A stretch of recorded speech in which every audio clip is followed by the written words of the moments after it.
how do magnets actually work? I'm very, very confident that at some point in your life, you've asked yourself this question and you've wondered it for many, many reasons. The answers you might have come up with might have been from varying amounts, such as maybe it's just because a magnet likes to stick towards things that are metallic, like iron or something like that. So that's how it works. To things like, a magnet has a north and a south pole, and it has a magnetic field line, so maybe that is what draws it closer to metals. To things that perhaps you might have learned in some introductory chemistry course, like some materials are diamagnetic or paramagnetic or ferromagnetic, and that kind of corresponds to the ability of something to be a magnet or to be attracted to a magnet. And that latter bit is very much true, but I wish to explore it because knowing what a magnet actually is one of the very rich things which electromagnetism is actually able to explain. So without further ado, let's jump into this particular topic. Now, if you're someone who really likes looking at physics content and things like that, I'd highly encourage you to actually check out this short little clip where Richard Feynman mentions the problem with trying to explain something like electric fields and magnetic fields, because it's hard to sometimes gauge whether or not the answer to a why question is up to par with someone's understanding of a given thing. So without spoiling all of the details of that video, I'd highly encourage you to watch it perhaps more than just once, because at first it might seem like he's circling around the question, but then the more you watch it, the more you think, okay, he maybe have a point. But let's jump into our actual explanation of the thing. So before jumping into what magnets are, I'd like to turn our attention to electricity, because electricity, I feel, is something that most of us are a bit more familiar with, even though honestly it is as mysterious as magnetism. But with electricity, for example, we know that when we have a balloon and we rub the balloon with some sort of cloth, we can actually make it stick to the ceiling, to a wall, even to our hairs actually. And we know that that's a pretty fun thing to do. But how does it work? How does the balloon actually stick to things? The main thing that happens is that when you rub the balloon gets a net positive and a net negative charge on some sides of it, like on some orientation. And because it gets, for example, when you rub it at one point, it gets a net positive charge in that region. When you place it close to a material that is neutrally charged, like a net neutral charge, like the wall or like your hair, charges that are opposite to each other want to attract. They want to attract each other. So what happens is that the partially charged bit of the material, that let's say in this case the balloon, causes the negative charges in the neutrally charged material to be drawn more towards its surface. And as such, you get that these materials then will stick together, as you can see in this illustration right here. Now, so how does this happen microscopically? Like, what is actually happening in that material that when you rubbed it, it suddenly got this property? Because otherwise, when you place a balloon, a regular balloon, without rubbing it close to the wall, it wouldn't stick. So what happens is that on the very small scale, if you have, for example, a simple hydrogen atom placed in some sort of external electric field, then you get that because the nucleus of the atom is positively charged, it wants to move in the same direction as the electric field, as plus charges like to move in the same direction as the electric field, and the electron cloud, which has all of the electrons, wants to move in the opposite direction, as negative charges want to move in the direction opposite to the electric field. And because of this, you get that the atom kind of has this thing going on where the nucleus pushes in one direction and the electron cloud pushes in a slightly other direction. And that gives the entire atom a partial positive charge and a partial negative charge. And that happens in the balloon when you rub it on a gigantic, at least by atomic comparison, scale. That when you rub it, all of the materials, atoms basically, undergo the same process of getting a partial charge and This is called polarization. And when this happens, then you get that, okay, the material in general will behave like it has a net positive or net negative charge, and it can stick to things. Now, I bring that narrative up because that same narrative will help us actually understand how magnets work. With magnets, actually, what is of importance is the electron configuration in the atom. As I've alluded to before, that if you've heard things from chemistry, then you've heard words like diamagnetism and paramagnetism, and you might have even heard that it has to do with orbitals having full pairs or just unpaired electrons. And that is indeed true, but to break it down, what happens is that these atoms in general have these energy levels of bound states at which the electrons can be in, but more specifically, they have things called orbital, which, if you know how that works or not exactly, doesn't quite matter. You can watch other videos for that if you'd like, but what matters is that orbitals in particular want to have, or can only have, 2 electrons in them for very specific quantum mechanical reasons, which also we will not be going into. But you're free to watch this video I made if you're curious more about that. So because orbitals tend to want to only have 2 electrons in them, one spin up, one spin down, if the outer energy level of the atom containing all of its orbitals basically have all of them just have paired electron pairs, basically, then in general, you can imagine that in that outer shell, basically, of the atom, all of the spins basically cancel each other out. And this is important because that means that when you place it in an external magnetic field, it's going to make the electron do things, like very complicated things, which I won't explain, but it makes the thing act like a bar magnet. And because it behaves like a tiny little bar magnet, it will get its own North Pole and South Pole. So what happens with this atom is that as it's being bombarded with this magnetic field from a given external North Pole, and then it's going to orient itself in a manner at which it kind of goes against the direction of the magnetic field. So that is very interesting. And as a matter of fact, to tie in the relevance of that,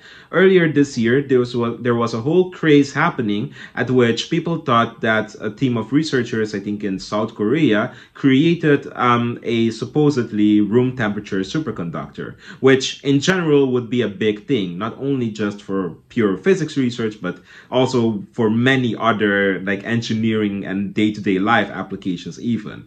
But it turned out that one of the main evidences which they had for this apparently superconducting material was a video at which you could see them placing this material on a magnet, and you could see it kind of pushing upwards, kind of wanting to levitate to some extent.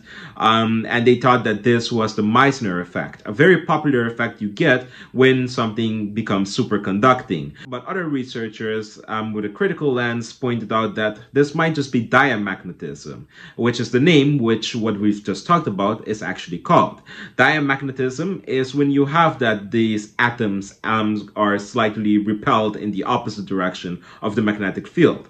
So if that is the case, and if this material was indeed just a diamagnetic material, which it seemed like the current consensus is, then you get the same effect that on the macroscopic scale, the metal, whatever you have that is diamagnetic, just feels a little bit of a push in the opposite direction of whatever the magnetic field is pointing. On the other hand, you have what happens when on that outer energy level of the atom, you have unpaired electrons. So that outer shell or those outer orbitals contains, instead of 2 electrons, it contains just 1 electron in each of those outer orbitals.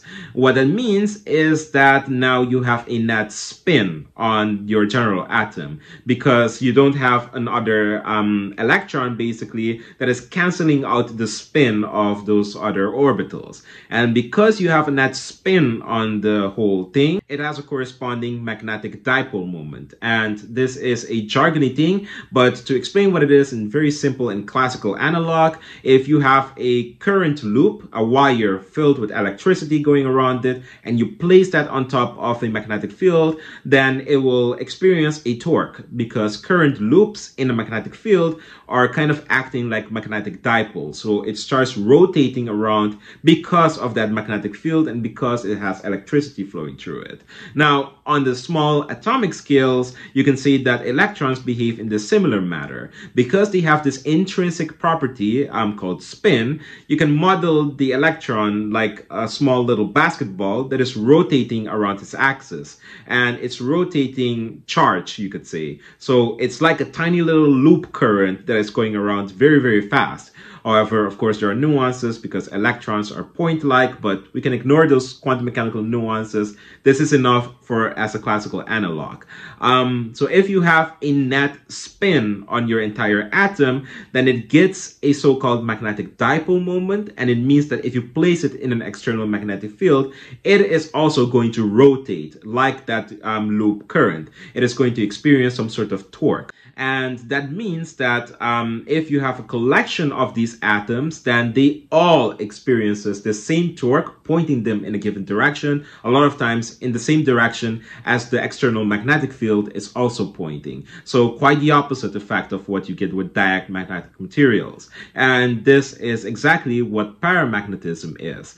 Albeit in paramagnetic materials, this is a very weak effect for reasons which we will discuss. In ferromagnetic materials, however, which are things which we commonly associate as materials which are drawn towards magnets, this effect is much more stronger because in ferromagnetic materials, if one were to look at them with a microscope, you have these various areas called these domains, basically, on the ferromagnetic materials. These are tiny microscopic structures and regions at which you have basically that atoms in that ferromagnetic material is nicely pointing already in a given direction. So because, again, ferromagnetic materials have these unpaired like electrons in their outer orbitals, the spins kind of add up and they kind of orient themselves already in a given direction. So the immediate thought one would have is, why isn't the thing magnetic? Well, it's because of these domain structures in ferromagnetic materials. If the entire material, say it was a nail or something, or a paper clip, if the entire thing, all of its atoms pointed with their spin in the same direction, then yes, the thing would pretty much act like a magnet. It would act like a permanent magnet, actually, like the magnet that you would have on your fridge, for example. So you put the paper clip next to something and it immediately picks it up. But the reason it doesn't do so is because on the microscopic scale, you have patches at which you'd have the atoms orient at a slightly different direction. It's like a mosaic like art structure, like with different colors, kind of showing different pieces of the same thing. But you can turn a ferromagnetic material into something that is like a permanent magnet. All you have to do is you have to grab this ferromagnetic material and place it in an electromagnet. So for example, if it's a nail, you wind a lot of wires like basically around that nail, and you put a lot of voltage in there, because when you put a lot of voltage in this conducting wire, the wire is going to generate a magnetic field, and if you make it strong enough, then it's going to cause an alignment of these, you could say, these domain regions, the atoms in this domain, and they're all going to be pointing in the direction of whatever the external magnetic field is. Not only that, but if you make the magnetic field strong enough, the magnetic field that is generated by this wire that you just wind it around the nail, if you make it strong enough, you can make it so that even when you stop putting current in there and just let the nail or the ferromagnetic material be, then these domains will start to form, like the orientation of the atoms in the thing will kind of start to kind of get their randomized position, but not all of them will do so. And for the most part, the material might remain in one orientation. And this is what you'd call a permanent magnet. And also, even with just regular ferromagnetic material, so without it being a permanent magnet, you can kind of see this when you, for example, grab something that is ferromagnetic, like a paper clip or nail, You grab a really good magnet and you rub it against it or let it be placed close to it. When you remove it, then for some time at least, that paper clip will still be magnetic. You can place it next to coins and it'll pick it up, and it's pretty awesome to see. But at some point it stops being magnetic, because then in that case, because the magnetic field wasn't strong enough, the domain regions will completely form in the material, and then you will have like this mosaic structure on a microscopic scale again, at which the atoms are not in general overall aligned, like they will be kind of randomized to some extent. But this is a really cool process at which you can magnetize a material, like make it more strongly magnetic, and you can do the opposite way around, at which you can kind of just change the direction of the current. Like if it's a nail and you had the current going in this way, if you switch the direction of the current, then you flip the magnetic field and it realigns the atoms in the magnetic material in a way at which you would have, well, you can demagnetize a permanent magnet, but you can also make it a permanent magnet at which you just flip its poles, so to say. So that is pretty cool. One thing which I also want to talk about is that if you grab a ferromagnetic material or a permanent magnet, if you heat it hot enough to a particular temperature, at some point it will be to such a huge temperature at which the orientation of the ferromagnetic material, so these domain regions, are completely broken. They become fully randomized as the atoms are kind of getting all of these random orientations. And the temperature at which you need to heat a material up to a point at which it loses most, if not all of its magnetic properties, is called the Curie temperature. The same Curie as Marie Curie, who made a lot of discoveries with radiation. So this Curie temperature, which for iron is about 700 degrees Celsius or 770 degrees Celsius, it makes the ferromagnet lose its ability to become nicely like magnetized, and it makes it a paramagnet, which is more weakly having this effect. So that's why when you drop a permanent magnet off of a very high building, or if you smash it hard enough against something, then at some point it also starts losing its magnetic properties. Or if you heat it up like at very hot temperatures, it also loses its magnetic properties. And that's pretty cool, because that's also a form of phase transition, which is more common to think of when one thinks about things like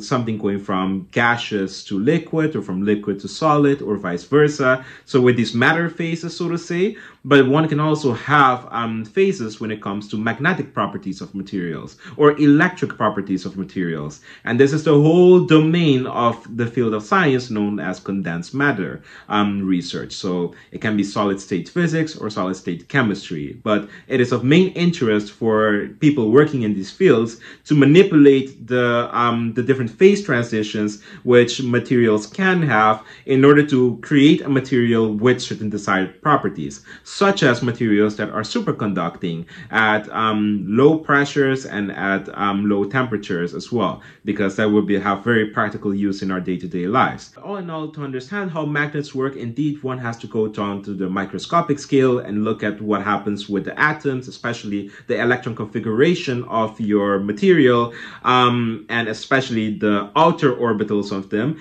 to see whether or not you have paired electrons in all of those outer orbitals. If that is the case, your material will behave in a diamagnetic manner, and if not, it will behave in a manner that is either paramagnetic or ferromagnetic. And you can do things to turn a ferromagnetic material into a very nicely behaved polarized thing, at which it will be like a permanent magnet, or you can actually flip things around as well by doing things with electromagnets and kind of reverse this effect, or also just by heating it up, at which you cause a phase transition. This can all be explored in a lot more depth, but I think I've talked about it enough as is, and I hope that I give you a little bit of more insight as to how magnets actually work. If you have any further questions, I'd love to answer those down below, and even if it's something that I can't answer, I'd love to look it up to learn more new physics. So I hope you enjoyed this, and send me some very interesting comments down below. And I hope to see you guys, of course, very soon again. Bye bye.